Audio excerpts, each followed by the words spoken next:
ഒരു special meat roll ഉണ്ടാക്കാം. അതിനുവേണ്ടി ഞാൻ ബീഫാണ് എടുത്തിരിക്കുന്നത്. ഇത് നമ്മൾ മസാലയെല്ലാം ഇട്ട് നല്ലതുപോലെ പറ്റിച്ച് വെച്ചിരിക്കുന്നതാണ്, എണ്ണ ചേർത്തിട്ടില്ല. ഇത് നല്ലപോലെ വെന്ത് റെഡിയായിരിക്കുന്നതാണ്. ഇത് ഞാൻ മിക്സിയുടെ ചെറിയ ജാറിനകത്ത് നമ്മൾ നല്ലപോലെ ഒന്ന് പൊടിച്ചെടുക്കണം. അല്ലെങ്കിൽ നമ്മളിത് ഉണ്ടാക്കാൻ പോകുമ്പോൾ നമുക്കതിനകത്ത് വലിയ പീസായിട്ട് കിടക്കുമ്പോൾ ബുദ്ധിമുട്ടാണ്.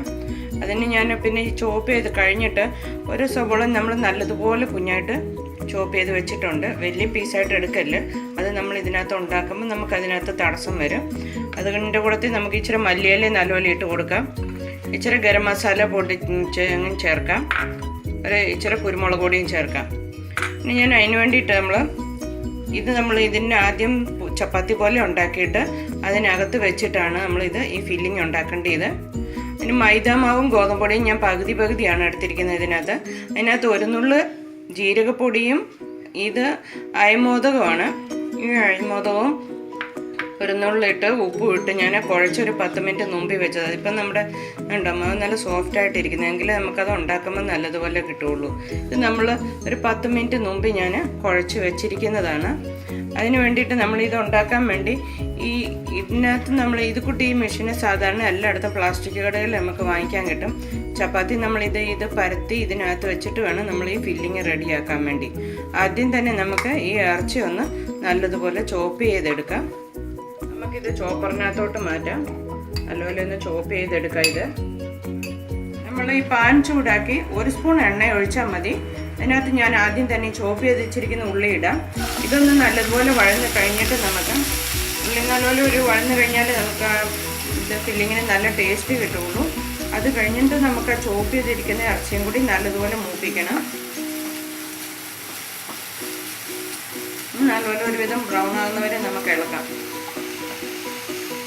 നമ്മുടെ ഉള്ളി നല്ലപോലെ ആയിട്ടുണ്ട്. നമുക്ക് ഇപ്പോൾ ഇത് കണ്ട ഇറച്ചി നല്ലപോലെ ഇങ്ങനെ ചെറിയതായിട്ട് നല്ലപോലെ ചോപ്പായി കിട്ടണം. ഇത് നമുക്ക് ഇതിനകത്തിട്ട് നല്ലതുപോലെ ഒന്ന് മൂപ്പിച്ചെടുക്കാം. ഇന്ന് ഒരുവിധം നല്ലപോലെ മൂത്ത് കിട്ടണം, ഇല്ലെങ്കിൽ നമ്മൾ ഈ ഫില്ലിങ്ങിനകത്ത് നമുക്ക് കുഴഞ്ഞ പോലെ തോന്നും. അതുകൊണ്ട് നല്ലതുപോലെ ഒന്ന് എണ്ണക്കകത്ത് നമ്മൾ മൂപ്പിച്ചെടുക്കാം. ഇതിപ്പം നല്ലതുപോലെ മൂത്തിട്ടുണ്ട്. ഇങ്ങനെ ഇത് കണ്ടോ, ഇറച്ചി ഒരു പൊട്ടുന്ന പോലെ നമുക്ക് ഒച്ച കേൾക്കുമ്പോൾ അറിയാം ഇത് നല്ലപോലെ വെള്ളമയം മാറി നല്ല റെഡി ആയിട്ടുണ്ടെന്ന് ഈ ഫില്ലിങ്ങിന് വേണ്ടി. അതിൻ്റെ കൂട്ടത്തിൽ നമുക്ക് ഓരോരുത്തർക്ക് എരിവ് അനുസരിച്ച് ചേർക്കാം. ഞാൻ മസാലയെല്ലാം ഇട്ടതാണ് ബീഫിനകത്ത്. എങ്കിൽ ഒരു നുള്ളു കുരുമുളക് പൊടിയും ഒരു നുള്ളു ഗരം മസാലയും കൂടി നമുക്കിപ്പോൾ ഇതിൻ്റെ കൂടെ എക്സ്ട്രാ ആയിട്ട് ഇടാം. പിന്നെ ഒരു നുള്ളു ഉപ്പും കൂടെ ഇട്ട് കൊടുക്കാം. പിന്നെ കുറച്ച് മല്ലിയിലയും കൂടി നമ്മളിതിൻ്റെ കൂടെ ഇട്ട് നമുക്കിത് നല്ലപോലെ ഒന്ന് ഇളക്കി മിക്സ് ആക്കിയിട്ട് ഇതിന് നല്ലതുപോലെ നമ്മൾ തണുക്കണം. തണുത്ത് കഴിഞ്ഞിട്ട് വേണം ഫില്ലിങ് ചെയ്യാൻ. ഇന്ന് നല്ലതുപോലെ തണുക്കാൻ വേണ്ടി നമുക്ക് വെക്കാം. അത് കഴിഞ്ഞ് നമുക്ക് ഫില്ലിങ് റെഡിയാക്കാം. നമുക്ക് ആദ്യം തന്നെ ഇത് ഉണ്ടാക്കാൻ തുടങ്ങാം.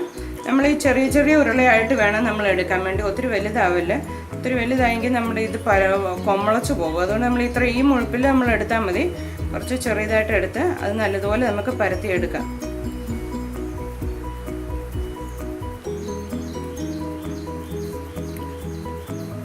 ഇച്ചിരി നല്ലതുപോലെ ഗോതമ്പ് പൊടി ഏതെങ്കിലും പൊടി എടുത്താലും മതി. നമുക്ക് നല്ലപോലെ വളരെ ചെറിയതായിട്ട് കട്ടി കുറഞ്ഞ് തന്നെ നമുക്ക് പരത്തണം.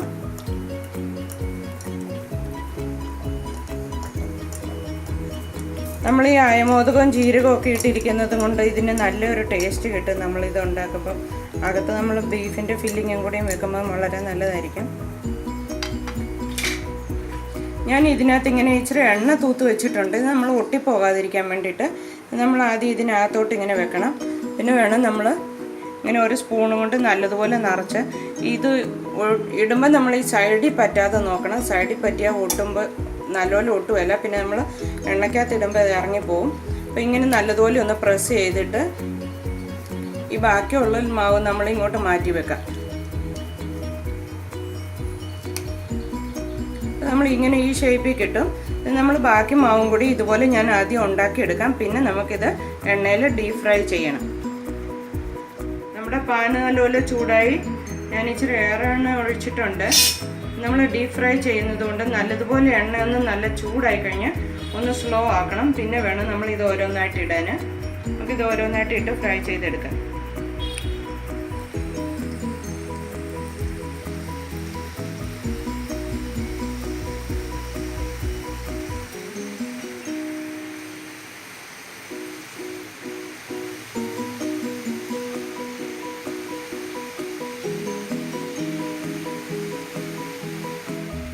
ഇതിപ്പം നമ്മുടെ ഒരുവിധം എന്തുണ്ട്, 2 സൈഡും ഒരു ഗോൾഡൻ ബ്രൗൺ ആകുന്നത് വരെ നമ്മൾ 2 സൈഡും മറിച്ചിട്ടിട്ട് ഇതൊന്നും നമുക്കിനി അകത്തെ ഫില്ലിങ് നമ്മുടെ ഫ്രൈ ആയി ഇരിക്കുന്നത് കൊണ്ട് നമുക്ക് ഒത്തിരി സമയം ഇടേണ്ട ആവശ്യമില്ല. ഇപ്പം നമുക്ക് എടുക്കാവുന്നതാണ്. ഞാനൊരു പാത്രത്തിലോട്ട് ഇപ്പം മാറ്റാം. 2 സൈഡ് നമ്മൾ മറിച്ചിട്ട് നല്ല ഒരു ഗോൾഡൻ ബ്രൗൺ ആകുന്ന വരെ നമുക്ക് ഇതെടുക്കാം. നമുക്കൊരു പ്ലേറ്റിലോട്ട് എടുക്കാം. ഇത്